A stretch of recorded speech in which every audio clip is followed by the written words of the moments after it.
Olá, eu sou a Lu Paixão e hoje você vai acompanhar com a gente a história da Rose Borges. É uma mulher encantadora, inspiradora, que vai nos mostrar como manter a alegria, como manter o alto astral, mesmo diante de desafios bem difíceis de serem superados. A Rose passou aí por um acidente que quase levou o marido dela, quase levou a vida do marido dela, mas ela enfrentou tudo, situações bem complicadas e bem difíceis, e hoje ela tem a família dela unida, né, as filhas, o marido, e você vai conhecer um pouquinho aí como foi o desenrolar dessa história. Acompanha com a gente. Então estamos aqui com a Rose Borges. Rô, obrigada, viu, por ter aceito o nosso convite. Uma delícia ter você aqui com a gente. A gente vai tomar um café aqui muito gostoso e ela vai contar pra gente a história dela, né? Tudo que aconteceu, e você vai ficar encantado e inspirado com essa mulher tão linda. Rô, obrigada, viu? Imagina.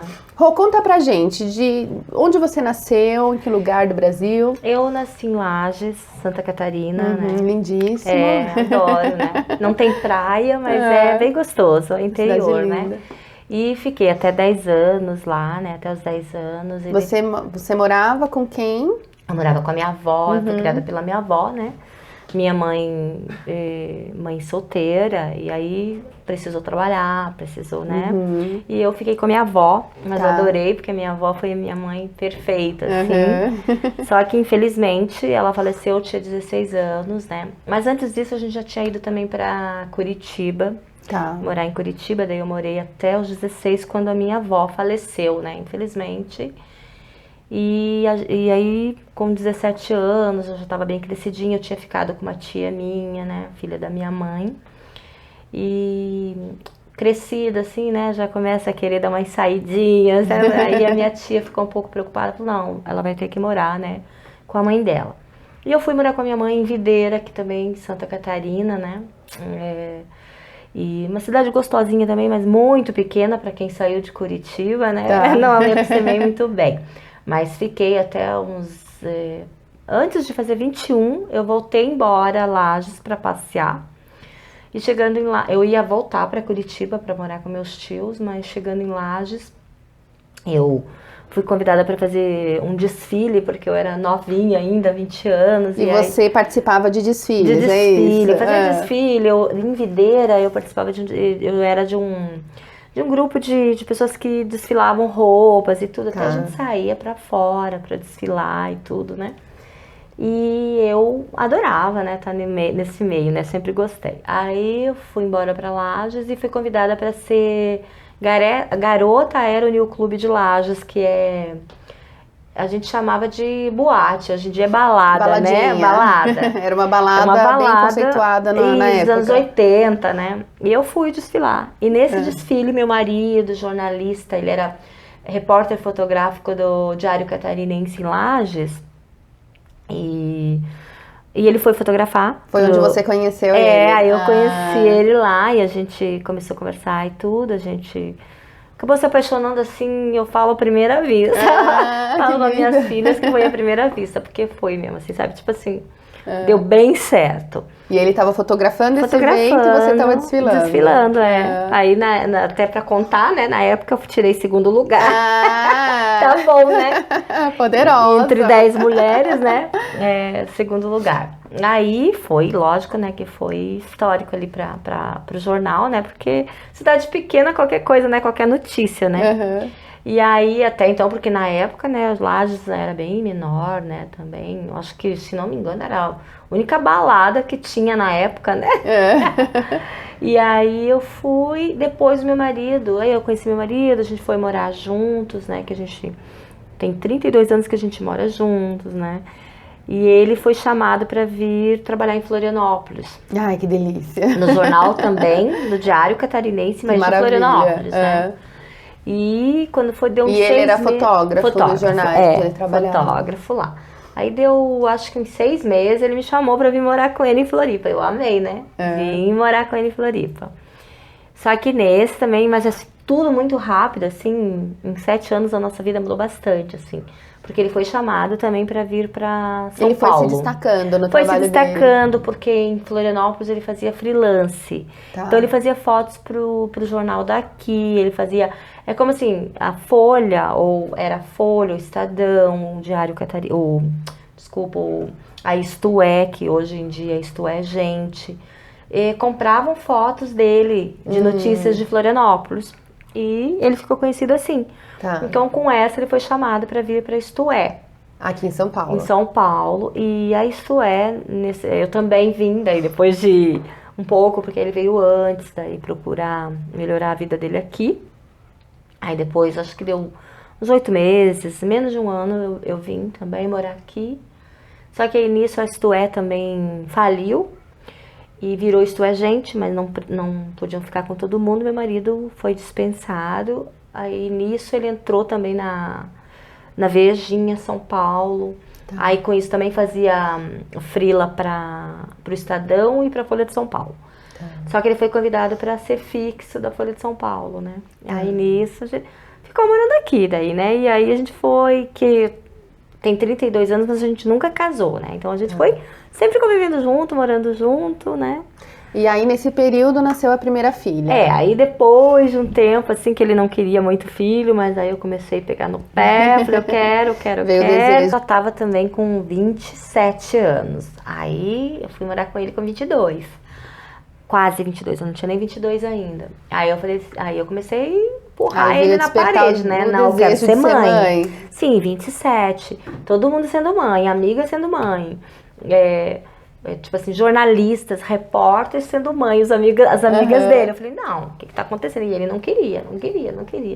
Porque ele achava que tinha que crescer mais, porque ele também tinha medo, né, da gente ter filhos porque é difícil, né, você criar um filho, né? Nossa. Não é uma carreira tão segura, é isso que você tá dizendo? Não, segura, é bem segura. Não, pela carreira não, mas ele queria ter mais estabilidade, né? Entendi. Tipo, conseguir casa pra morar, né? Sabe como é que é, né? A gente sempre, quando tem um filho, você pensa diferente, né? Tudo muda, como mudou. E aí, quando deu assim, que eu fiz 28 e ele não queria, eu falei assim, não, vai ter que ter sim, porque eu quero. Aí eu fico brincando, porque eu fiz igual uma personagem da Ingrid Guimarães, uma vez que ela trabalhou num programa que ela dizia assim, não, como é que eu vou fazer? Eu tô com 28, até eu arranjar outra namorada eu já vou estar com 29, até ter filho 30, até esse novo marido querer ter filho eu já vou estar com 35, e aí não vai dar. Eu brinco assim, né? Não, mas graças a Deus, aí ele chegou em mim e falou, não, vamos, acho que agora é a hora. Aí eu fui mãe com 29, tive essa minha filha. Aí hoje ela já tá com 25 anos, e depois a gente foi... Aí ele tava com uma fase difícil, a gente foi morar no Rio. Ele achou que lá no Rio ele ia ter, na sucursal da Folha de São Paulo no Rio. A gente foi pra lá. Nesse tempo nasceu minha segunda filha, graças a Deus, 7 anos depois, bem certinho. 7 anos de casamento, nasceu a primeira, 7 anos depois a outra. E hoje também já tá com 18, fez essa semana. E você comentou comigo que ele foi bastante premiado, que ele recebeu muitos prêmios, seu marido, nossa, não é ele isso? era um dos melhores fotógrafos de tudo. Ele é bem conhecido até hoje, assim como na área de jornalismo, né? E ele ganhou muitos prêmios, foi premiado muito mesmo, assim, sabe? O apelido dele era Papa Prêmio. Ah, que legal! Na Folha. Só que aí, infelizmente, quando foi em 2008, ele sofreu um acidente, porque ele estudava arquitetura, né? Nessa fase ele estudava, antes de ser fotógrafo, ele estudou arquitetura. Na arquitetura ele aprendeu a fotografar, que ele gostou muito. Aí o pai dele, ele adorou, o pai dele deu uma máquina pra ele, falou, vai à luta. E ele desistiu da arquitetura e virou repórter fotográfico. Só que nesse tempo, 2008 mais ou menos, 2008 mais ou menos não, 2008. Ele teve esse acidente, ele estava ajudando um cunhado meu do Rio de Janeiro a construir uma casa. E como arquiteto, mas assim, só dando ideias, até porque meu cunhado tinha arquiteta, né? Era só, meu cunhado gostava muito das ideias dele. E ele levou um tombo nessa casa e perdeu a memória. Ele caiu de 3 metros de altura, perdeu a memória, ficou internado no Hospital Copa d'Or do Rio de Janeiro. por 27 dias em coma. 7 dias foi induzido e depois ficou mais 20 dormindo. E ele foi atendido até que pelos mesmos médicos que atenderam o Herbert Viana, que também foi atendido no Copa d'Or. A mesma equipe do Herbert Viana que atendeu. Porque a Folha de São Paulo fez questão, nessa fase ajudou muita gente, ajuda até hoje, mas assim, essa fase foi bem marcante pra gente, porque a Folha ajudou em tudo, pagou tudo particular para salvar a vida do meu marido, né? E a gente tem convênio, tudo, mas mesmo assim a Folha quis o melhor médico, tudo, então para isso sempre tem que ser né, particular. Despende um valor. Despende valor mais alto, né? Mas ajudou muita gente. E vocês sabiam, né, não ficaram numa situação de não saber o que ia acontecer depois. Nossa, né? Os médicos chegavam em mim e falavam assim, a senhora se prepara, tá? Não espera muito, porque seu marido vai morrer. E eu olhava, eu não, assim, era uma fé tão grande que vinha de mim que eu dizia assim, não, ele não vai morrer. Eu falava na cara, assim, do doutor, eu falava assim, o senhor tá enganado, meu marido não vai morrer. Eu sei. Uma, porque o meu marido, o senhor não conhece meu marido tem muita força de vontade, ele não vai morrer, ele tem muita coisa pra fazer e eu sei que ele vai lutar pra não morrer, porque ele sempre foi muito forte, eu falava assim, sabe? E sempre foi mesmo, sabe? Sempre foi uma pessoa assim, de uma fortaleza, inteligente, autodidata, eu sempre falo, porque ele aprendia tudo sozinho. Chegava um equipamento novo da Folha, a Folha pedia pra ele pegar esse equipamento primeiro, porque ele aprendia tudo sozinho, sabe? Desde novinho, minha sogra fala dele. E eu dizia na cara do médico, sabe? Os médicos acho que achavam assim que eu era até doida, né? Porque, tipo assim, ele sabia o que estava falando. Meu marido em coma, cheio de aparelho. Ele teve que fazer a cirurgia na cabeça. O crânio, um pedaço do crânio do meu marido ficou guardado no abdômen. Ele já falava ali que o abdômen, que esse pedaço do crânio ia apodrecer dentro, se ele não reagisse bem, ia apodrecer. E eu dizia assim, não vai apodrecer. Ficou 2 semanas o crânio, ele ia ter que pôr uma prótese de crânio, não precisou, porque ficou bem guardadinho no abdômen e foi colocado o mesmo crânio, dele mesmo, uma história maravilhosa. E eu tenho muita fé em Deus, assim, eu tenho muita fé em Deus. E eu colocava, assim, sabe, Deus, assim, com as mãos estendidas, o dia inteiro de UTI, assim, enquanto eu estava ali dentro, colocava as mãos estendidas, assim, na cabeça do meu marido, e eu via Deus. Eu via Deus, assim, era nítido que Deus estava ali, a imagem de Deus para mim estava ali, e com a mão nele e curando meu marido. E era uma imagem bem fixa, de tão fixa virava realidade para mim, porque eu enxergava Deus, sabe? E nisso, quando eu tinha que ir para casa, porque daí é UTI, você não pode dormir lá, né? Então eu tinha que ir para casa. Eu estava no Rio de Janeiro, a gente estava a passeio, minhas filhas, a gente teve que ficar lá. A minha filha pequena, a menor tinha 6 anos, aí a minha cunhada conseguiu que ela ficasse na escolinha da outra minha sobrinha, que é filha da minha cunhada, que é 15 dias de diferença, a gente engravidou juntas. Ficaram na mesma salinha as duas, os professores deixaram ficar lá, para ela não perder tanto assim de aula. A mais velha tinha 13, teve que voltar para São Paulo, ficou na casa de uma amiga dela, para não perder muito, porque já estava no ensino médio, né? E assim, foi bem sofrido, porque a família separou, né? Tipo assim, um em cada lado. Cada um teve que ficar, né? E tocando a vida, e eu lá, porque eu tinha que ficar cuidando de tudo, né? Eu não podia abandonar meu marido lá, com a minha sogra, que mora no Rio Grande do Sul e foi para lá. Todo mundo... Minha sogra foi para lá ajudar a gente, a minha cunhada morava lá, mas todo mundo com seus trabalhos, né? Eu não trabalhava, assim, não sou formada, então eu podia ficar lá, né? Porque eu parei tudo, assim, para cuidar das minhas crianças. Então eu poderia ficar lá, fiquei lá, cuidando de tudo. Minha filha veio para cá, e aí, isso foi em maio, né? O acidente de 2008. Quando foi julho, eu fiquei até julho longe da minha filha, de 13. Quando foi julho, minha filha voltou pra lá, passar férias lá. Mas antes disso, meu marido ainda passou 20 dias, né, como eu falei, né, em coma, por si próprio, porque 7 foi induzido, né? Tá. E não acordava, e essa eu orava, e eu chegava daí em qualquer banheiro, banheiro de hospital, banheiro da casa da minha cunhada, e me ajoelhava e orava. Eu fiquei com feridas no joelho, assim, nos 2 joelhos eu fiquei com ferida, porque eu ficava meia hora ali orando, sabe, orando e assim, fazendo uma imaginação, assim, do meu marido na mesa com a gente, com os filhos, com os maridos futuros, com os netos futuros, sentado com a gente ali, porque ele ia viver, pra mim ele ia viver, sabe, e eu precisava disso, entendeu? Então, foi bem difícil pra gente, assim, e todo mundo falava que ele ia morrer, aí ninguém queria, assim, que a minha filha pequena entrasse E visse o pai. Visse o pai, porque ele tinha uns aparelhos em toda a cabeça, assim, careca, com isso aqui cortado, então, meu marido, assim, eu falava, ele parecia um monstro, sabe, primeiro ele ficou bem pesado, inchado, né, assim, ele pesava 60 quilos, eu acho que ele ficou com 100 quilos de peso, assim, de inchaço, enquanto dormia, depois da cirurgia.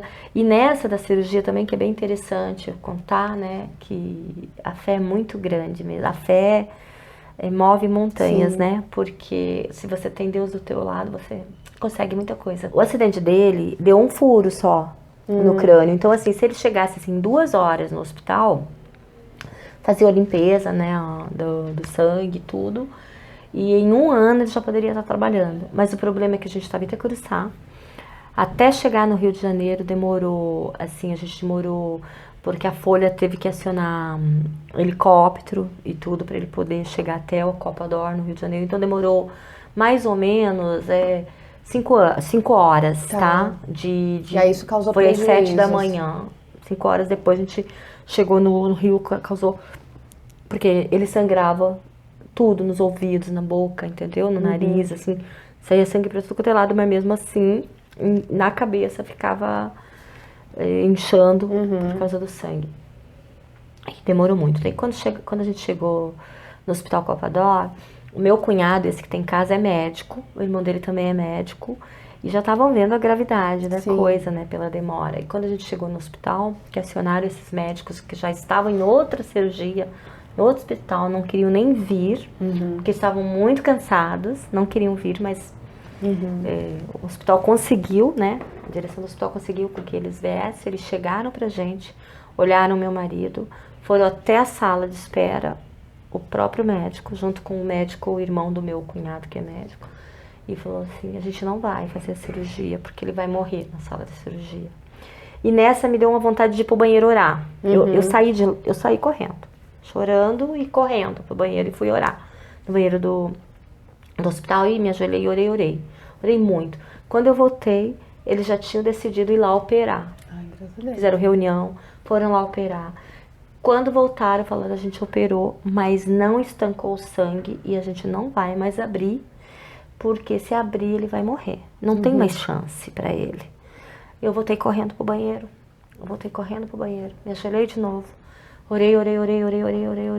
Quando eu voltei, eles estavam falando lá na sala de espera que tinham parado o sangue. Então agora era aguardar, que o meu marido ia pra UTI, mas que não era para esperar nada, que talvez no outro dia a gente já ia ter, nessa meia-noite, isso terminou a cirurgia meia-noite. Eles falaram pra gente ir pra casa, porque não tinha mais o que fazer, não pudemos nem vê-lo, ele foi pra UTI, a gente não dormiu. Eu orando, quando eu consegui cochilar já era hora de ligar pro hospital. E nisso eu fui ligando todo dia, e tava estável, depois já passou... sempre estável, sempre era 1% estável não, né? Não fala estável, antes fala assim, 1% de vida, você não espere nada, não tem chance. E eu ali orando, né? Aí, um dia eu falei assim pra minha cunhada, eu falei assim, a mais velha não estava, porque estava aqui em São Paulo, eu falei assim, eu vou trazer a Maria Antônia, o nome da menor, vou trazer a Maria Antônia aqui pra ver o papai. Aí eles queriam, não, ela não pode, ela é muito nova, ela tem 16, ela vai. E quando eu levei ela até o hospital, eu acho que é interessante contar tudo isso, né? Sim. Quando eu levei ela até o hospital, ela não queria, ela tava com medinho de entrada, ela entrou E ficava assim com a carinha olhando naquele papai, porque pra ela talvez Já era outra era outra pessoa, pessoa, né? porque até pra mim, que sou esposa, parecia outra pessoa, sabe? É estranho de falar, mas parecia, só que eu sabia que era o meu marido, mas estava tão diferente, tão diferente. E eu falava assim pra ela, pega na mãozinha do papai, pega, fala com o papai, e ela só olhava. Por favor, pega na mãozinha do papai, que se você pegar na mãozinha do papai, o papai melhora. Você vai ver. Aí ela pegou e falou assim, eu falei, fala pro papai melhorar. Daí ela falou assim, papai, acorda, papai. E nisso, isso já tinha 15 dias, ele dormindo. Acorda, papai. Acelerou assim, sabe Os marcadores? os marcadores, acelerou de um jeito, o coração começou, ficou assim, tudo, assim, apitar tudo. E foi o tempo de eu chamar a enfermeira e falar, corre aqui, tá acontecendo alguma coisa. Ele se emocionou pela primeira vez, assim, porque eu chorava no ouvido dele, a minha sogra chorava, vinha um monte de gente orar pra ele ali, nada. A filhinha foi lá e ele reagiu. E aí tirou todo mundo da sala, falou, todo mundo sai da sala porque, né, vamos ver o que aconteceu. Aí nisso ele parou tudo de novo, parou tudo, ele continuou dormindo, sabe? Aí quando aí minha filha foi embora, tudo, ele voltou a dormir, tudo. Mas deu uma esperança, né, Rose? Daí nisso eu falei assim, vocês viram? A minha filha reagiu o papai dela. Falei assim, sabe? Por favor, a gente tem que trazê-la de volta. E minha cunhada não queria, porque nisso a gente também tinha medo, né? Sim, dele morrer ali, de ter alguma Exato. coisa. Só que ao mesmo tempo eu tinha certeza que ele não ia morrer. Sabe que assim, quando eu senti desde o primeiro dia que meu marido não ia morrer. Me arrepia assim, porque não... E eu ia, o médico chegava em mim e falava assim, não espera, a senhora não espera porque ele vai morrer. Aí eu ia lá pra fora, porque eu não queria chorar perto dele, eu queria me mostrar muito forte. Mas eu ia pro corredor, sentava numa escada e eu berrava. Eu berrava. Sabe quando você chora alto porque você quer descarregar aquilo, sabe? Passava enfermeiros e me olhavam, eu estava assim subindo a escada e eu chorando. Eu berrava muito, assim, eu falava, não pode, eu não casei pra ser viúva e não quero ser mãe solteira. Eu tinha aquela coisa sempre na minha cabeça, desde que eu fui novinha, né? Eu quero casar, eu quero ter filhos, eu quero... E nisso eu botava tudo na cabeça, essa coisa, né? Juntava tudo. E quando deu 4 dias que minha filha foi lá, eu falei assim, não, gente, eu vou levar minha filha de novo. E ninguém queria. Eu falei, eu vou levar minha filha de novo. E eu levei. E ela foi mais felizinha, porque aí eu acho que ela já estava mais... Acostumou, né? Talvez, porque criança já assim, sabia o que ia encontrar, né? Ela foi mais felizinha, porque queria ver o papai. Aí quando ela chegou lá, eu falei, faz de novo, pega na mão do papai e pede pra ele acordar. Por favor. Daí ela não queria. Eu disse, faz, filha, por favor. Daí ela começou a fazer assim na mão do papai, né? Mexer na mão do papai. Papai, acorda. Aí eu vi quando ele fez assim, ó, com esse... Ele não mexia essa mão aqui. Aí ele fez assim, ó. Ele fez assim. Com o dedinho. Esse aqui, assim, sabe? Mexeu. Eu disse, gente, ele mexeu. Mas nessa já acelerou tudo de novo. Já buzinou tudo. Já ficou uma coisa louca ali dentro. Daí a enfermeira já tava lá dentro, porque ela não quis sair. E já tocou todo mundo de lá. E eu falei, ai meu Deus do céu, ele reagiu, alguma coisa tá acontecendo. Sim. Porque imagine, né? Eu como mulher, a mãe, a irmã, ninguém conseguia. Mas você vê como é um amor de pai pra filha, né? Que daí ela pegou, a gente foi embora de novo.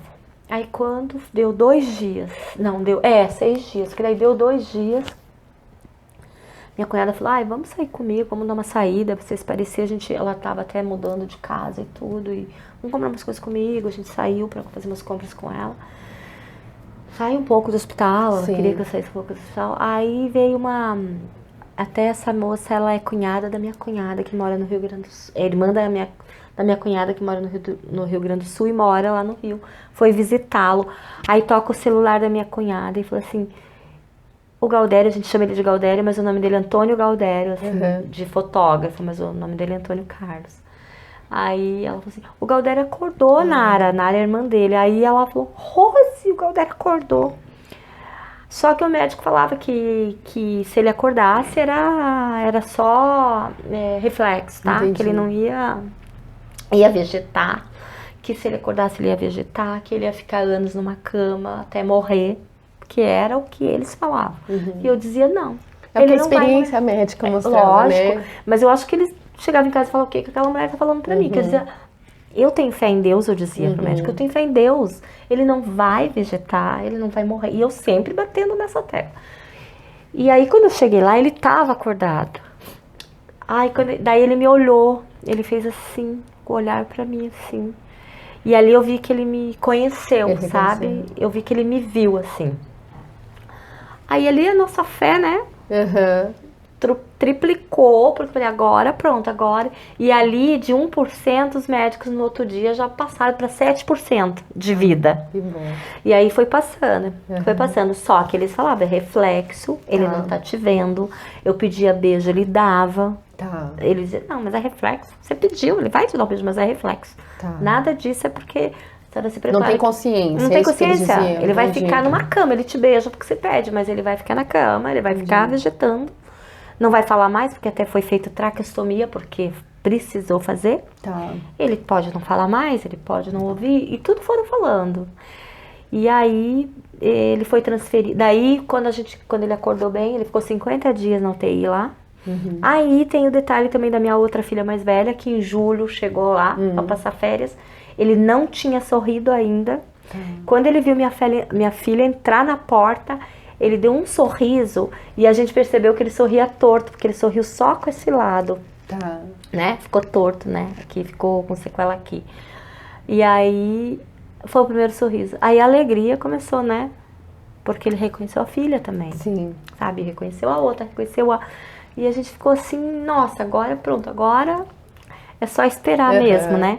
Eu sabia que ia ser longo, mas eu dizia que não ia ser como os médicos falavam, sempre falei. E aí ele foi transferido pro Samaritano aqui de São Paulo, veio de helicóptero de novo, eu vim na frente. Mas não se comunicava Nada, ainda não nada. falava, só me olhava. Me olhava, me beijava, olhava para as crianças e sorria. Quando ele viu o irmão dele pela primeira vez, ele sorriu. A sobrinha, que é da mesma idade da minha filha menor, ele sorriu. Não sorria para mim, não sorria para mim. E pra mim ele não me conhecia, sabe? Eu ficava muito triste porque eu falava, não, ele não me conhece. Ele não sorria pra mãe dele nem pra mim, assim. Tá. E nem pra irmã dele. Ele só sorria pras filhas, pro irmão, que chegou de Rio Grande do Sul. E sorriu também pra um amigo dele, fotógrafo, um só. Tá. Todos os que foram visitar no hospital, ele só sorriu pra um. Que eu acho que ele morou também, quando a gente voltou do Rio pra cá, ele ficou no apartamento desse rapaz até achar um apartamento pra gente, né? Tá. Quando a gente morou no Rio. Eu acho que ele se acostumou muito, então ele sorriu pra ele. E hoje em dia, tem 12 anos, vai fazer agora em maio, 12 anos, ele não voltou à memória. Ele Então reconhece ele não lembra nada do que aconteceu antes do acidente. passado, nada, nem do dia do acidente. Não lembra muito de quando ele me conheceu, que eu fico um pouco triste, mas tem algumas coisas que ele lembra. As filhas, ele ficou impecável, super pai. Ele veio pra casa com 30 quilos. Ele sempre foi muito magro. Ele saiu com 65 e voltou com 30 quilos pra casa. Do 30 quilos hospital. para um homem é muito pouco, né? Tava muito magro, muito magro. Mas ele foi criando peso, assim, quando ele... Aí eu tive que criar minhas filhas sozinha, praticamente, né? Uma de 13, uma de 6. Só que a minha vida tinha que continuar. As filhas tinham que continuar. Exato. Estudando na mesma escola. Graças a Deus a gente conseguiu deixar na mesma escola. Hoje em dia uma já está formada, não, já está fazendo federal, fazendo letras, uma federal. Tudo isso eu consegui. A outra agora está com 18, já entrou também num cursinho para tentar federal, né? Que era o sonho dele e eu não quis mudar nada. O sonho do meu marido eu consegui até agora. Dos filhos eu tô conseguindo fazer, sabe? Eu deixava as filhas irem passear, dormir na casa da amiga. Aí ele dizia assim pra mim: você tá sabendo o que você tá fazendo? Onde elas estão? Então isso tudo me dava uma força, porque eu pensava assim, pô, ele tá consciente, ele tá ajudando a cuidar do jeito dele, ele tá ajudando a cuidar das minhas filhas, que era uma força pra mim saber que ele tava preocupado. Você sabe onde ela tá? Porque antes ele já fazia isso, ele não queria que eu deixasse dormir na casa dos amigos, você sabe quem é quem. Então eu tinha que virar amiga das mães, das escolas, pra poder Sim. soltar minhas filhas, assim, né? Aquela segurança de mãe, né? Então, eu falo que hoje minhas amigas são todas porque eu conheci, em São Paulo, porque eu conheci, né? Quase todas de escola. E hoje em dia a gente vive bem, assim, né? A Folha deu um suporte pra gente muito grande até hoje, graças a Deus. Graças a Deus, né, que teve esse suporte. E ele não pode voltar a trabalhar, mas ele tá bem, muito bem. Os médicos falavam que ele ia vegetar, ele toma banho sozinho, ele se arruma sozinho, ele joga sinuca. Aí nisso eu também quis mudar da casa, porque ele fugia da minha casa, ele saía. Vocês moravam numa casa, né? A gente morava uma numa casa grande, né, bem grande.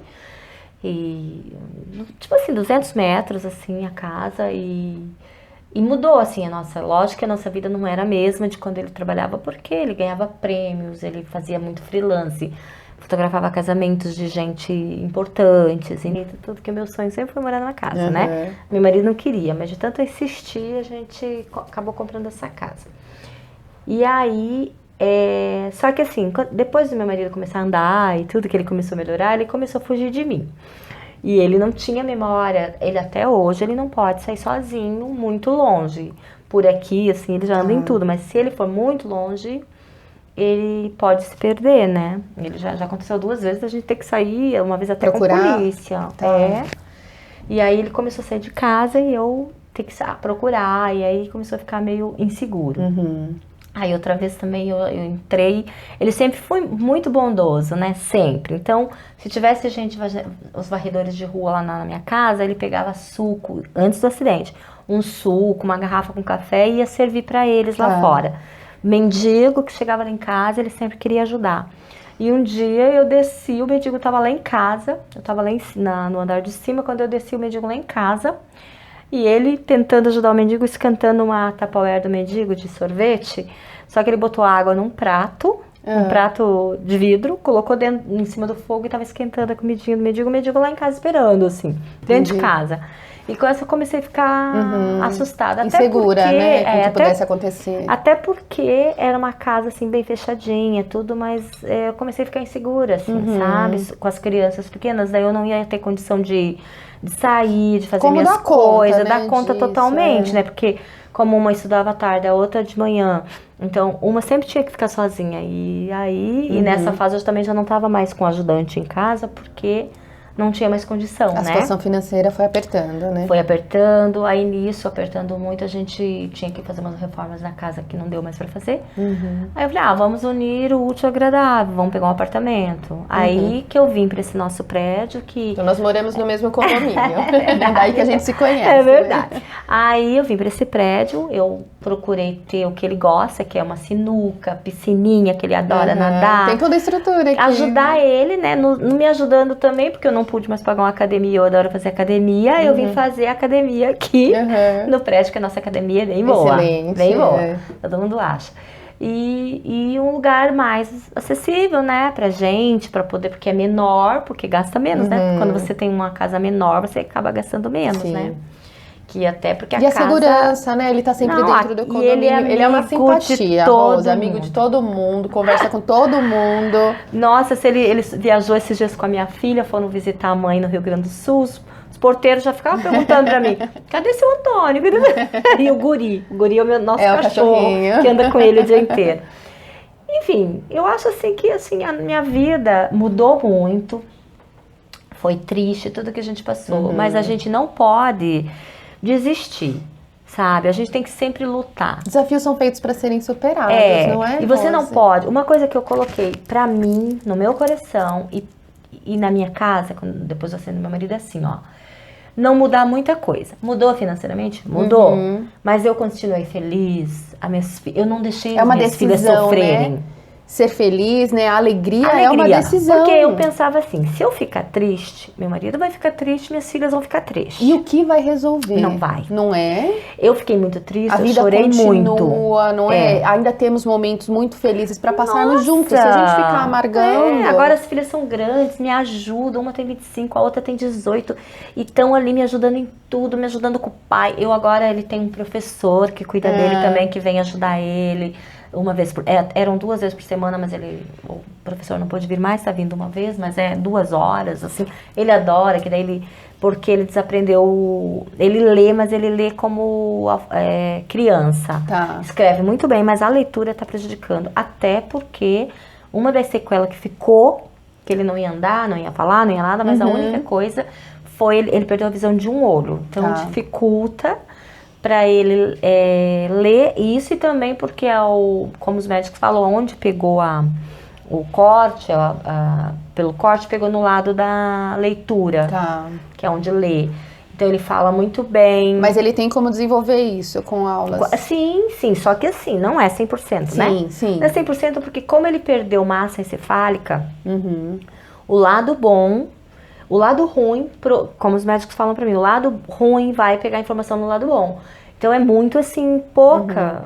Tem ajuda, mas não é o suficiente. Então vai ter sequela. Então, perto do prognóstico que ele tinha, né, Rose? A evolução que ele teve. Tá maravilhoso. Eu só tenho que agradecer uma família a Deus. Linda. Eu tenho que agradecer. A gente conhece aqui do condomínio uma família linda, inspiradora, né? Graças a Deus, assim. E é o que eu tava falando da tristeza. Então, as minhas filhas... As pessoas falam que eu sou uma...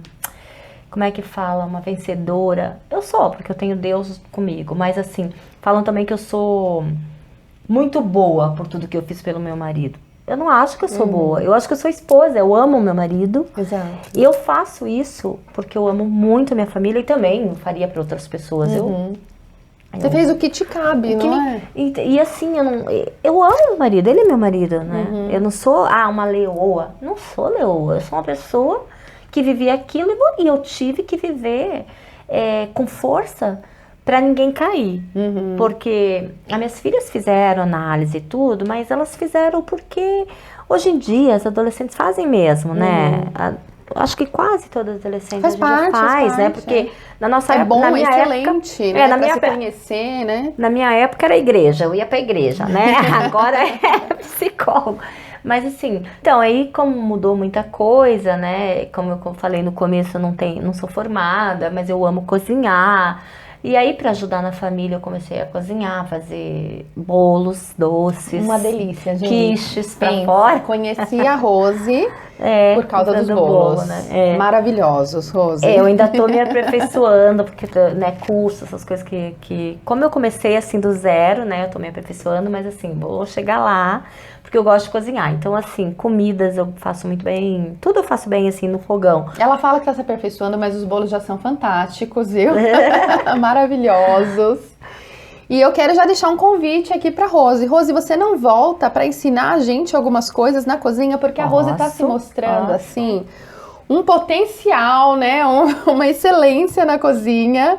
E eu gostaria muito de aprender com ela. Rose, você não topa? Lógico que quando você quiser, o que você quiser que eu faça, a gente pode fazer bolo.